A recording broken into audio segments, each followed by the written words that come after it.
सोचिए, सुबह उठते ही मोबाइल खोला, फेसबुक लॉगिन किए, लेकिन स्क्रीन पर लिखा आता है this site is blocked in your country. दोस्तों, ये काल्पनिक कहानी नहीं है, ये हकीकत है नेपाल की। नेपाल सरकार ने अचानक फेसबुक, इंस्टाग्राम, यूट्यूब, ट्विटर जैसे 26 बड़े मीडिया प्लेटफॉर्म को पूरी तरह बंद कर दिया। तो दोस्तों, नेपाल ने ऐसा कदम क्यों उठाया, लोगों की प्रतिक्रिया क्या रही, और सबसे बड़ा सवाल यह भी है कि क्या भारत में भी ऐसा हो सकता है। नेपाल एक छोटा देश है, लेकिन राजनीतिक रूप से महत्वपूर्ण देश है। यहाँ सोशल मीडिया सिर्फ मनोरंजन का साधन नहीं है, बल्कि राजनीति, व्यापार और पत्रकारिता की सबसे बड़ा मंच है। लेकिन 2025 में नेपाल सरकार ने साफ कह दिया कि या तो हमारे देश का कानून मानो या फिर निकल जाओ। दरअसल नेपाल की सुप्रीम कोर्ट ने सभी विदेशी सोशल मीडिया कंपनियों को आदेश दिया कि वे नेपाल में ऑफिस खोले, शिकायत विभाग बनाएं और स्वयं नियम प्रणाली लागू करें। लेकिन Google, Meta, Facebook, Instagram, x, Twitter, YouTube जैसी कंपनियां ने यह नहीं माने और फिर सरकार ने बटन दबाया और 26 प्लेटफॉर्म को बंद कर दिया। अब सवाल यह उठता है कि नेपाल ने इतना बड़ा कदम क्यों उठाया। पहली वजह साइबर क्राइम,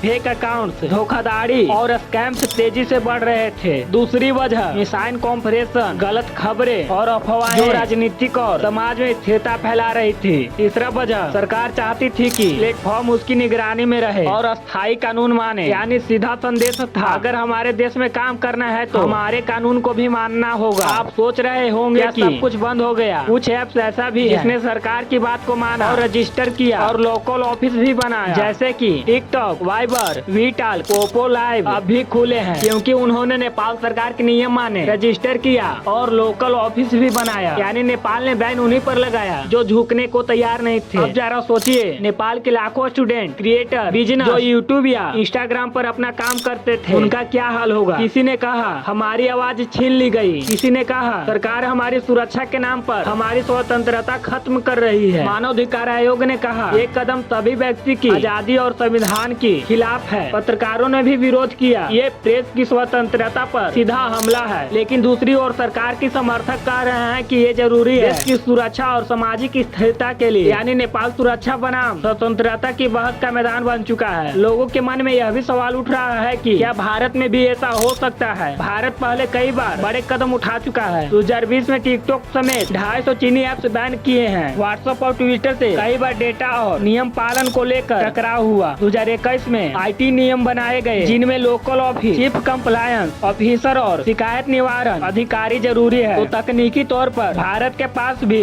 नेपाल जैसा बैन लगाने का अधिकार है। लेकिन फर्क ये है कि भारत का डिजिटल इकोसिस्टम इतना बड़ा है कि सरकार अचानक फेसबुक, यूट्यूब, इंस्टाग्राम को बैन नहीं कर सकती, क्योंकि इससे शिक्षा, रोजगार और कारोबार पर भी भारी असर पड़ेगा। और हाँ, कंपनियां बार बार नियम तोड़ेगी तो भारत भी ऐसा कदम उठा सकता है। दोस्तों, अगर यह जानकारी अच्छी लगी हो तो यह वीडियो को लाइक जरूर करें और हाँ, हमारे छोटे से चैनल को सब्सक्राइब जरूर कर दें।